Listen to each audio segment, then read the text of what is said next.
तो दिवाली अब मैं सभा के संचालन के लिए प्रतापपुर के विधायक शकुंतला पोर्ते जी को आमंत्रित करता हूँ।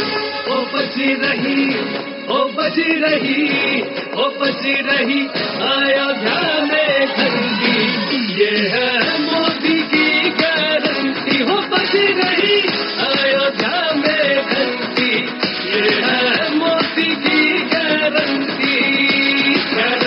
गारंटी, अरे ये है मोदी की गारंटी, अरे पूरा होने की गारंटी, अरे ये है मोदी की गारंटी। अब की बार 400 पार फिर एक बार मोदी सरकार, अब की बार 400 पार फिर एक बार मोदी सरकार। स्वागत है भाई, स्वागत है, स्वागत है भाई, स्वागत है।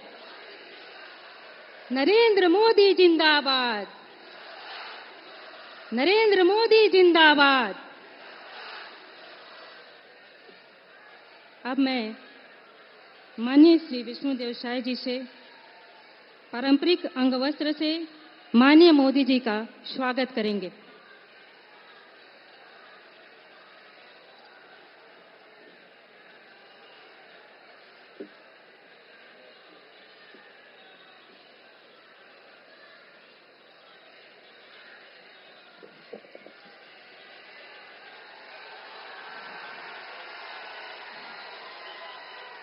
अब मैं माननीय श्री रामविचार नेताम जी कैबिनेट मंत्री सरगुजा के पारंपरिक शस्त्र तीर एवं धनुष से प्रधानमंत्री मोदी जी का स्वागत करेंगे।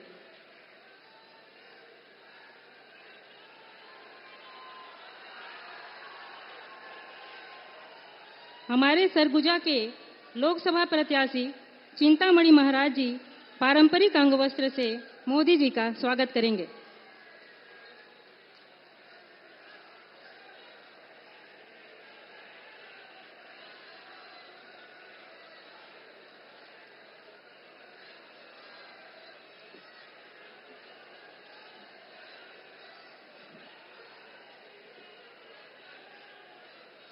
अब मैं इस विशाल जनसभा को संबोधित करने के लिए छत्तीसगढ़ के जनप्रिय मुख्यमंत्री, जिन्होंने मोदी जी के गारंटी को छत्तीसगढ़ में 100% लागू किया है, छत्तीसगढ़ की बहनों के चेहरे पर महतारी वंदन के माध्यम से नया मुस्कान बिखेरा है, ऐसे जननेता को सादर आमंत्रित करती हूँ।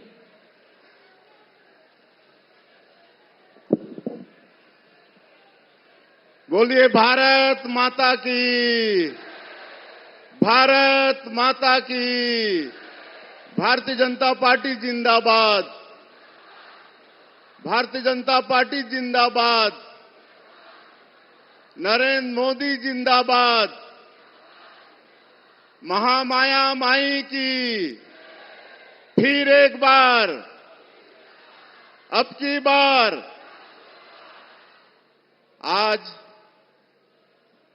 मां महामाया कर पवित्र नगरी, पवित्र धरती अंबिकापुर में आज के विजय संकल्प शंखनाद महारैली में हमारे लिए सौभाग्य की बात है कि हमके मार्गदर्शन देहबर, आशीर्वाद देहबर हमारे देश के यशस्वी प्रधानमंत्री श्री नरेंद्र मोदी जी उपस्थित हैं।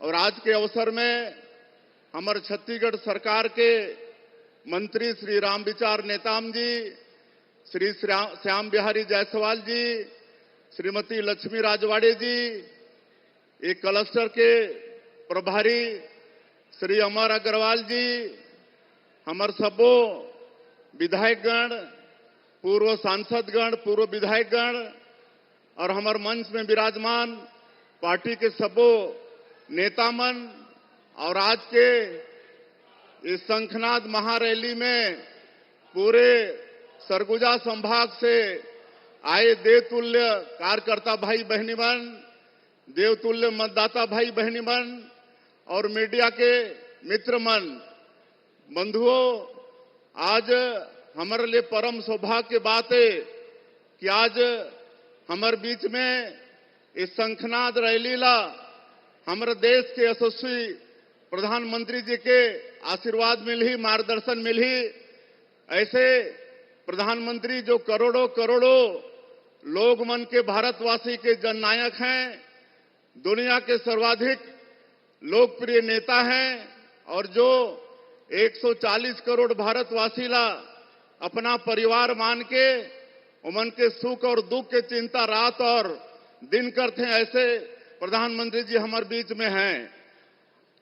आज पूरे दुनिया में भारत के सम्मान बढ़ाने वाला 140 करोड़ भारतवासी के मान और सम्मान बढ़ाने वाला हमारे प्रधानमंत्री जी यहाँ हैं। हमारे आदिवासी मन के मान और सम्मान बढ़ाने वाला आज ये देश के सर्वोच्च पद में हमारे आदिवासी समाज के हमार बहनी हमार बैठी थे श्रीमती द्रौपदी मुर्मू। आज छत्तीसगढ़ में पहली बार कोई आदिवासी के बेटा मुख्यमंत्री बनी से ऐसे बनाने वाला हमारे प्रधानमंत्री जी हमारे बीच में उपस्थित हैं। मैं आप सबसे चाहूं कि जोरदार करतल ध्वनि से उमन के स्वागत करा। और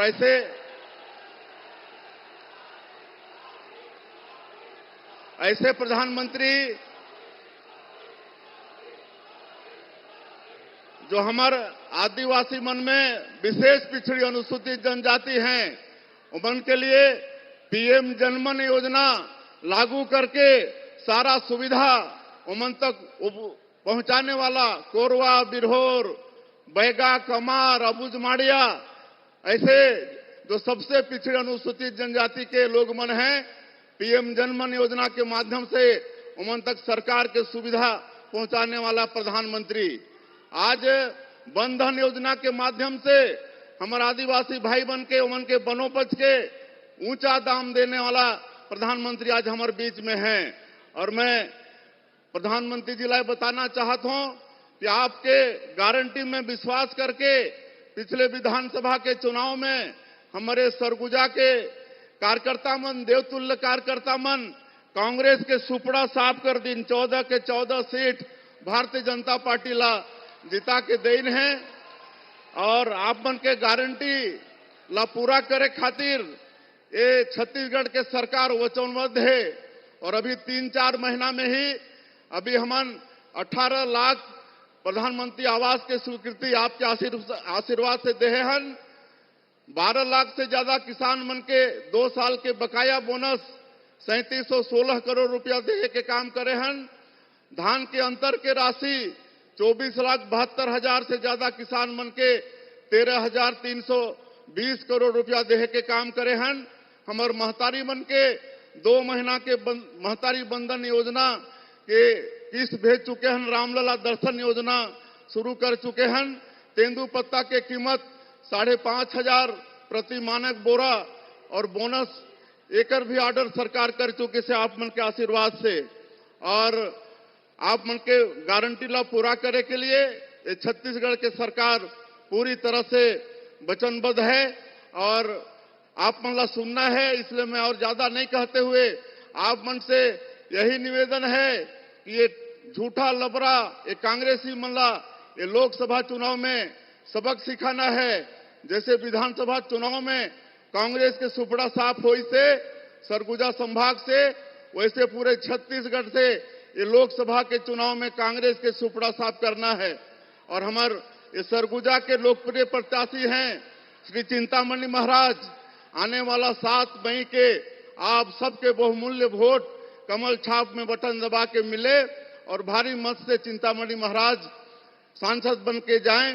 मैं एक बार फिर से आप सबके तरफ से, पूरे सरगुजा संभाग के तरफ से हमारे देश के यशस्वी प्रधानमंत्री के बहुत बहुत अभिनंदन स्वागत करते हुए अपन बात पान करत हूं। जय हिंद, जय छत्तीसगढ़।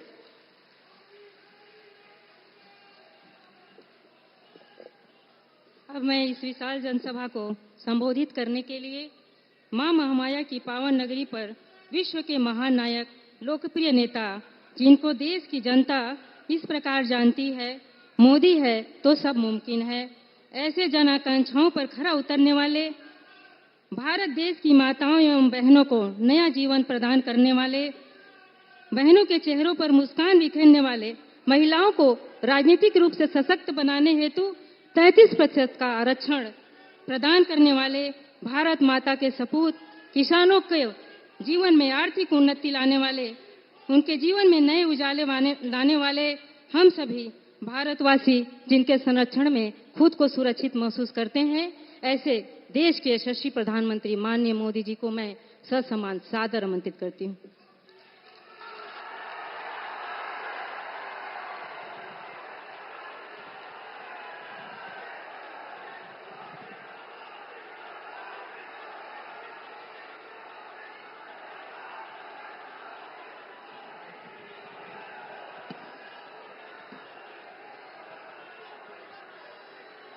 मां महामाया माई की, मां महामाया माई की, हमर बहिनी भाई दद्दा और जम्मू संगवारी मनला मोर जय जोहार। भाजपा ने जब मुझे प्रधानमंत्री पद का उम्मीदवार बनाया था, तब अंबिकापुर में ही आपने लाल किला बनाया था।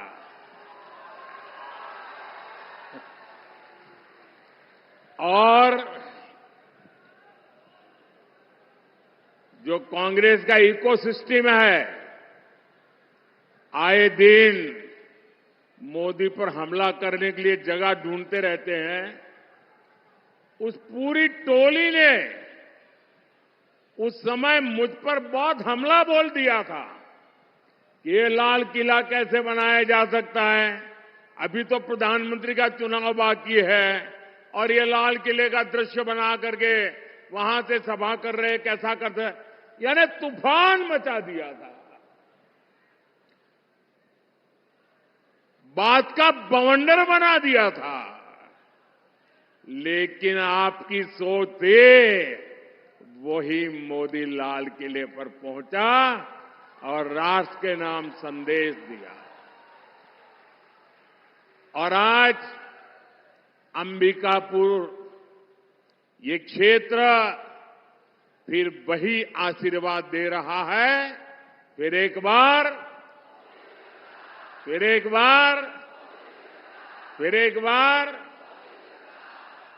साथियों, कुछ महीने पहले मैंने आपसे छत्तीसगढ़ से कांग्रेस का भ्रष्टाचारी पंजा हटाने के लिए आशीर्वाद मांगा था। आपने मेरी बात का मान रखा और इस भ्रष्टाचारी पंजे को साफ कर दिया।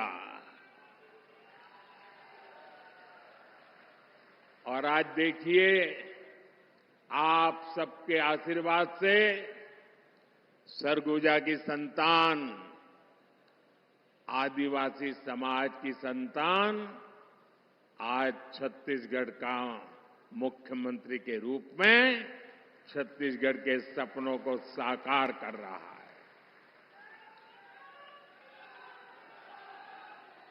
और मेरे अनन्य साथी भाई विष्णु जी विकास के लिए बहुत तेजी से काम कर रहे हैं।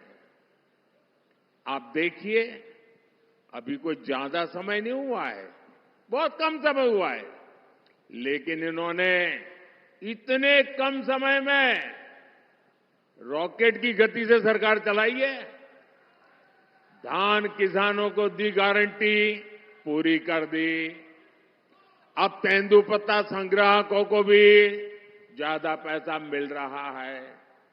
तेंदुपत्ता खरीद भी तेजी से हो रही है।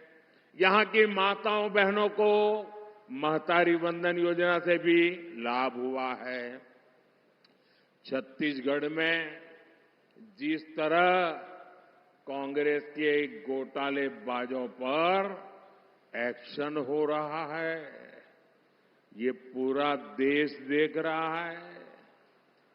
साथियों, मैं आज आपसे विकसित भारत, विकसित छत्तीसगढ़ के लिए आशीर्वाद मांगने के लिए आया हूं।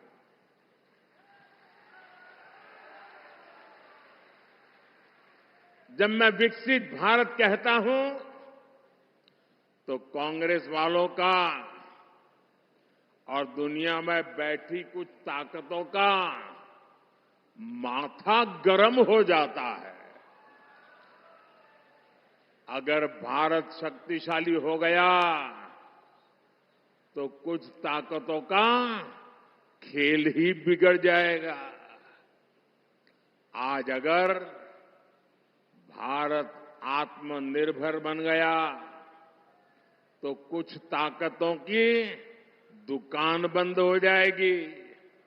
इसलिए वो भारत में कांग्रेस और इंडी गठबंधन की कमजोर सरकार चाहते हैं। ऐसी कांग्रेस सरकार जो आपस में लड़ती रहे, जो घोटाले करती रहे। साथियों, कांग्रेस का इतिहास सत्ता के लालच में देश को तबाह करने का रहा है। देश में आतंकवाद फैला, किसके कारण फैला? किसके कारण फैला? किसके कारण फैला? किसके कारण फैला? देश में नक्सलवाद बढ़ा, किसके कारण बढ़ा? किसके कारण बढ़ा? साथियों, कांग्रेस का कुशासन और लापरवाही यही कारण है कि देश बर्बाद होता गया। आज भाजपा सरकार आतंकवाद और नक्सलवाद के विरुद्ध कड़ी कार्रवाई कर रही है। लेकिन कांग्रेस क्या कर रही है? कांग्रेस हिंसा फैलाने वालों का समर्थन कर रही है। इतना ही नहीं, जो लोग निर्दोषों को मारते हैं, लोगों का जीना हराम कर देते हैं, पुलिस पे हमला करते हैं, सुरक्षा बलों पर हमला करते हैं, अगर वो मारे जाएं तो एक कांग्रेस वाले उनको शहीद कहते हैं। जब आप ऐसे लोगों को शहीद कहते हो ना, तो इस देश के शहीदों का, वीरों का अपमान करते हो। इसी कांग्रेस की सबसे बड़ी नेता आतंकवादियों के मारे जाने पर आंसू बहाती है। ऐसी ही करतूतों के कारण कांग्रेस देश का भरोसा खो चुकी है। भाइयों और बहनों, आज जब मैं सरगुजा आया हूं तो कांग्रेस की मुस्लिम लीगी सोच को देश के सामने रखना चाहता हूं। और जब उनका मैनिफेस्टो आया, उसी दिन मैंने कह दिया था, आज नहीं कह रहा हूं, उसी दिन कहा था कि कांग्रेस का मैनिफेस्टो पर मुस्लिम लीग की छाप है।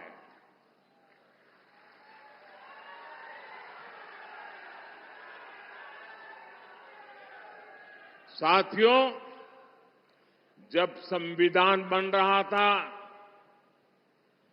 काफी चर्चा विचारणा के बाद देश के सभी बुद्धिमान लोगों के चिंतन मनन के बाद बाबा साहब आंबेडकर के नेतृत्व में ये तय किया गया था कि भारत में धर्म के आधार पर आरक्षण नहीं होगा। आरक्षण होगा तो मेरे दलित भाई बहनों के लिए होगा, मेरे आदिवासी भाई बहनों के लिए होगा, लेकिन धर्म के नाम पर आरक्षण नहीं होगा। लेकिन वोट बैंक की भूखी कांग्रेस ने कभी इन महापुरुषों की बातों की परवाह नहीं की, संविधान की पवित्रता की परवाह नहीं की, बाबा साहब आंबेडकर के शब्दों की परवाह नहीं की। कांग्रेस ने बरसों पहले आंध्र प्रदेश में धर्म के आधार पर आरक्षण देने का प्रयास किया था। फिर कांग्रेस ने इसको पूरे देश में लागू करने की योजना बनाई। इन लोगों ने धर्म के आधार पर 15% आरक्षण की बात कही और ये भी कहा कि एससी, एसटी, ओबीसी का जो कोटा है उसी में से कम करके, उसी में से चुरा करके ये धर्म के आधार पर कुछ लोगों को आरक्षण दिया जाए। 2009 के अपने घोषणा पत्र में कांग्रेस ने यही इरादा भी जताया। 2014 के कांग्रेस के घोषणा पत्र में भी इन्होंने साफ साफ कहा था कि वो इस मामले को कभी भी छोड़ेंगे नहीं, मतलब धर्म के आधार पर आरक्षण देंगे। अगर दलितों का, आदिवासियों का आरक्षण कट करना पड़े तो करेंगे। कई साल पहले कांग्रेस ने कर्नाटका में धर्म के आधार पर आरक्षण लागू भी कर दिया था। जब वहां बीजेपी सरकार आई तो हमने संविधान के विरुद्ध, बाबा साहब आंबेडकर की भावना के विरुद्ध कांग्रेस ने जो निर्णय किया था उसको उखाड़ करके फेंक दिया और दलितों को, आदिवासियों को, पिछड़ों को उनका अधिकार वापस दिया। लेकिन कर्नाटक की कांग्रेस सरकार, उसने और एक पाप किया। मुस्लिम समुदाय में जितनी भी जातियां हैं सबको उन्होंने ओबीसी कोटा में डाल दिया और ओबीसी बना दिया।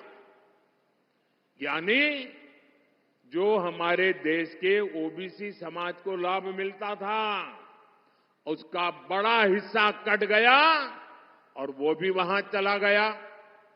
यानी कांग्रेस ने सामाजिक न्याय का अपमान किया, सामाजिक न्याय की हत्या की। कांग्रेस ने भारत के सेक्युलरिज्म की हत्या की। कर्नाटका अपना यही मॉडल ये कांग्रेस पूरे देश में लागू करना चाहती है। कांग्रेस संविधान बदलकर एससी, एसटी, ओबीसी का हक अपने वोट बैंक को देना चाहती है। भाई और बहनों, ये सिर्फ आपके आरक्षण को ही लूटना नहीं चाहते, उनके तो और बहुत कारनामे हैं। और इसलिए मेरे आदिवासी भाई बहनों को कहना चाहता हूं, मेरे दलित भाई बहनों को कहना चाहता हूं, मैं ओबीसी के भाई बहनों को कहना चाहता हूं, ये कांग्रेस के इरादे नेक नहीं है, संविधान के अनुरूप नहीं है, सामाजिक न्याय के अनुरूप नहीं है, भारत की बिन सांप्रदायिकता के अनुरूप नहीं है। अगर आपके आरक्षण की कोई रक्षा कर सकता है तो सिर्फ और सिर्फ भारतीय जनता पार्टी कर सकती है। और इसलिए आप भारतीय जनता पार्टी को भारी समर्थन दीजिए, ताकि कांग्रेस की एक न चले, किसी राज्य में भी वो कोई हरकत न कर सके, इतनी ताकत आप मुझे दीजिए ताकि मैं आपकी रक्षा कर सकूं। साथियों, कांग्रेस की नजर सिर्फ आपके आरक्षण पर ही ऐसा नहीं है। कांग्रेस की नजर आपकी कमाई पर, आपके मकान, दुकान, खेत, खलिहान पर भी है। कांग्रेस के शाहजादे का कहना है कि ये देश के हर घर, हर अलमारी, हर परिवार की संपत्ति का एक्सरे करेंगे। हमारी माताओं बहनों के पास जो थोड़ा बहुत स्त्री धन होता है, गहने जेवर होते हैं, कांग्रेस उनकी भी जांच कराएगी। यहां सरगुजा में तो हमारी आदिवासी बहनें चंदवा पहनती है, हंसूली पहनती है, हमारी बहनें मंगलसूत्र पहनती हैं। कांग्रेस ये सब आपसे छीनकर वो कहते हैं हम इक्वली डिस्ट्रीब्यूट कर देंगे। अब आपको मालूम है ना वो किसको देंगे? मालूम है ना किसको देंगे? आपसे लूट करके किसको देंगे मालूम है ना? मुझे कहने की जरूरत है क्या? क्या ये पाप करने देंगे क्या आप? और कहती है कांग्रेस सत्ता में आने के बाद ही वो एक के बाद ऐसे क्रांतिकारी कदम उठाएगी। अरे ये सपने मत देखो, देश की जनता आपको ऐसा मौका नहीं देगी। साथियों, कांग्रेस पार्टी के खतरनाक इरादे एक के बाद एक खुलकर सामने आ रहे हैं। शाही परिवार के शाहजादे के सलाहकार, इस शाही परिवार के शाहजादे के पिताजी के भी सलाहकार, उन्होंने कुछ समय पहले कहा था, और ये परिवार उन्हीं की बात मानता है। उन्होंने कहा था कि हमारा देश का जो मिडिल क्लास है, मध्यम वर्गीय लोग हैं, जो मेहनत करके कमाते हैं, उन्होंने कहा उन पर ज्यादा टैक्स लगना चाहिए। ये इन्होंने पब्लिकली कहा है। अब ये लोग उससे भी एक कदम आगे चले गए हैं। अब कांग्रेस का कहना है कि वो इनहेरिटेंस टैक्स लगाएगी। माता पिता से मिलने वाली विरासत पर भी टैक्स लगाएगी। आप जो अपनी मेहनत से संपत्ति जुटाते हैं, वो आपके बच्चों को नहीं मिलेगी, बल्कि कांग्रेस सरकार का पंजा उसे भी आपसे छीन लेगा। यानी कांग्रेस का मंत्र है कांग्रेस की लूट। कांग्रेस का मंत्र है कांग्रेस की लूट, जिंदगी के साथ भी और जिंदगी के बाद भी। जब तक आप जीवित रहेंगे, कांग्रेस आपको ज्यादा टैक्स से मारेगी, और जब आप जीवित नहीं रहेंगे तो आप पर इनहेरिटेंस टैक्स का बोझ लाद देगी। जिन लोगों ने पूरी कांग्रेस पार्टी पैतृक संपत्ति मानकर अपने बच्चों को दे दी, वो लोग नहीं चाहते कि एक सामान्य भारतीय अपने बच्चों को अपनी संपत्ति दे। भाइयों बहनों, हमारा देश संस्कारों से, संस्कृति से उपभोक्तावादी देश नहीं है। हम संचय करने में विश्वास करते हैं, संवर्धन करने में विश्वास करते हैं, संरक्षित करने में विश्वास करते हैं। आज अगर हमारी प्रकृति बची है, पर्यावरण बचा है, तो हमारे इन संस्कारों के कारण बचा है। हमारे यहां घर में बूढ़े मां बाप होंगे, दादा दादी होंगे, उनके पास एक छोटा सा भी गहना होगा ना, अच्छी एक आध चीज होगी तो संभाल करके रखेगी, खुद भी पहनेगी नहीं। क्यों? वो सोचती है मेरी पोती की जब शादी होगी तो मैं उसको दूंगी, मेरी नाती की जब शादी होगी तो मैं इसको दूंगी। यानी तीन पीढ़ी का सोच करके वो खुद अपना हक भी नहीं भोगती, वो बचा के रखती है ताकि अपने नाते नाती को भी दे सके। ये मेरे देश का स्वभाव है। मेरे देश के लोग कर्ज कर करके जिंदगी जीने के शौकीन लोग नहीं हैं। मेहनत करके जरूरत के हिसाब से खर्च करते हैं और बचाने के स्वभाव के हैं।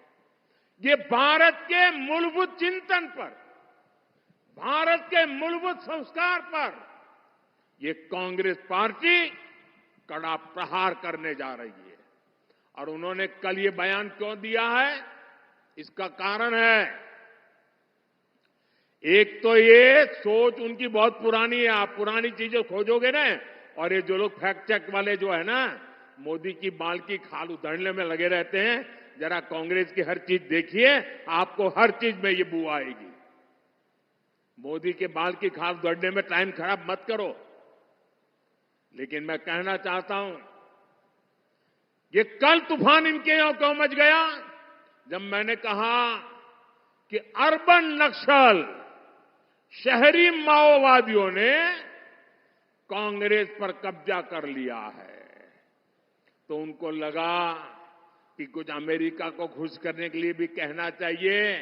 ये मोदी ने इतना बड़ा आरोप लगाया तो बैलेंस करने के लिए वो उधर की तरफ मुड़ने का नाटक कर रहे हैं। लेकिन वो आपकी संपत्ति को लूटना चाहते हैं, आपके संतानों का हक आज ही लूट लेना चाहते हैं।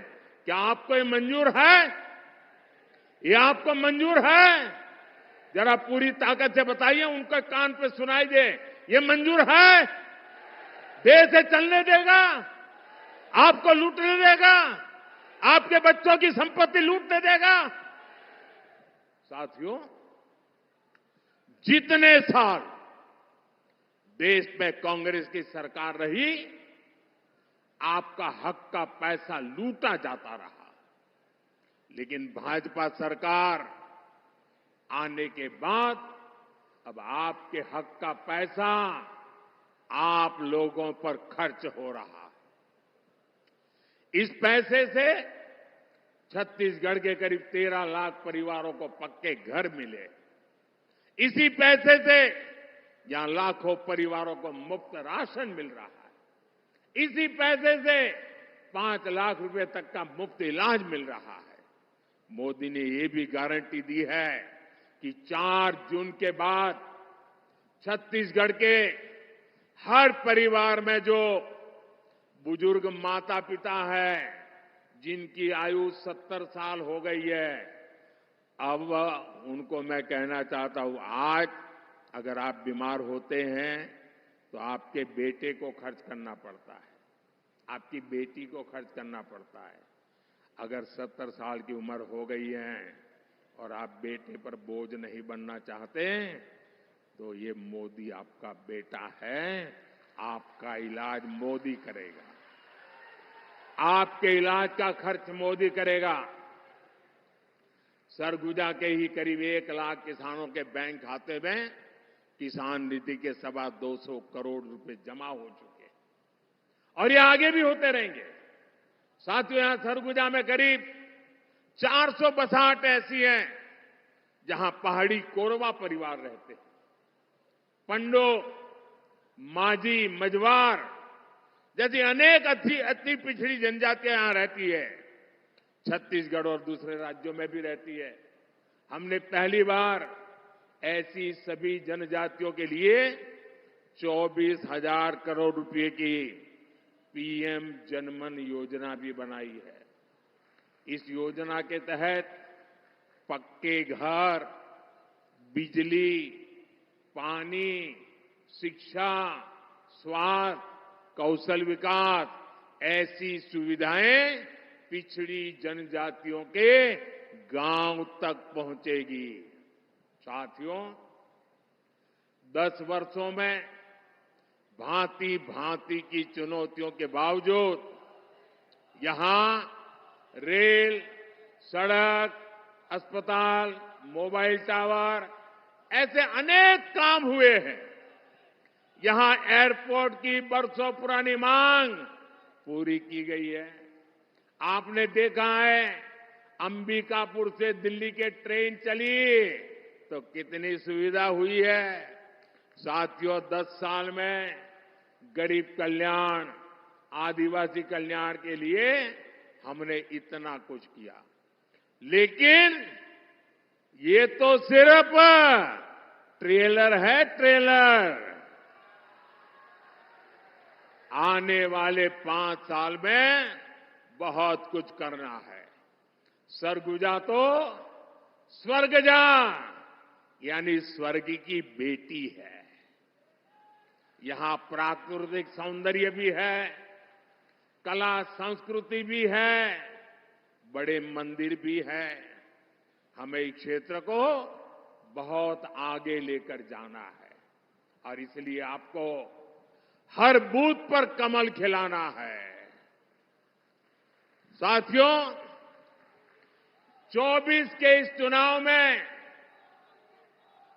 आपके सेवक नरेंद्र मोदी को आपका आशीर्वाद चाहिए।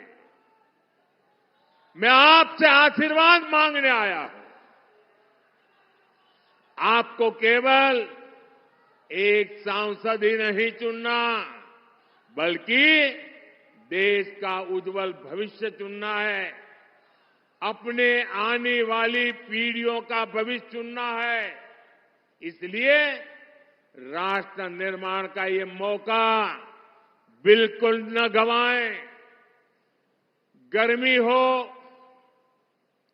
शादी ब्याह का अवसर हो, खेत में कोई काम निकला हो, रिश्तेदार के यहां जाने की जरूरत पड़ गई हो, इन सब के बावजूद भी मतदान के दिन कुछ समय ये आपके सेवक मोदी के लिए निकालिए।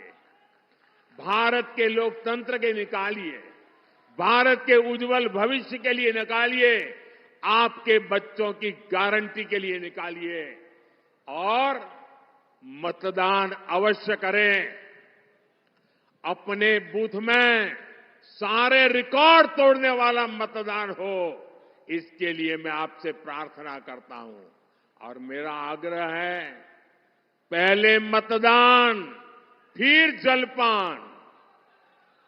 हर बूथ में मतदान का उत्सव होना चाहिए, लोकतंत्र का उत्सव होना चाहिए। गाजे बाजे के साथ लोकतंत्र जिंदाबाद, लोकतंत्र जिंदाबाद करते करते मतदान करना चाहिए। और मैं आपको वादा करता हूं, भाइयों बहनों, मेरे लिए आपका एक एक वोट ये सिर्फ वोट नहीं है, मेरे लिए ईश्वर रूपी जनता जनार्दन का आशीर्वाद है। यह आशीर्वाद परमात्मा से कम नहीं है, यह आशीर्वाद ईश्वर से कम नहीं है। इसलिए भारतीय जनता पार्टी को दिया आपका एक एक वोट, कमल के फूल को दिया हुआ आपका एक एक वोट विकसित भारत बनाएगा और ये मोदी की गारंटी है।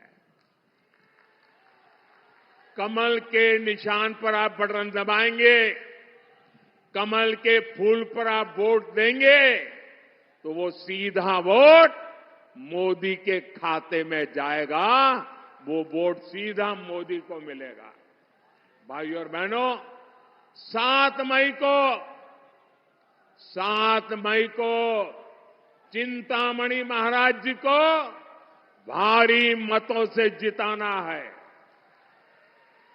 मेरा एक और आग्रह है, आप घर घर जाइएगा और कहिएगा मोदी जी ने जोहार कहा है। कहेंगे? मेरे साथ बोलिए, भारत माता की, भारत माता की, भारत माता की। बहुत बहुत धन्यवाद।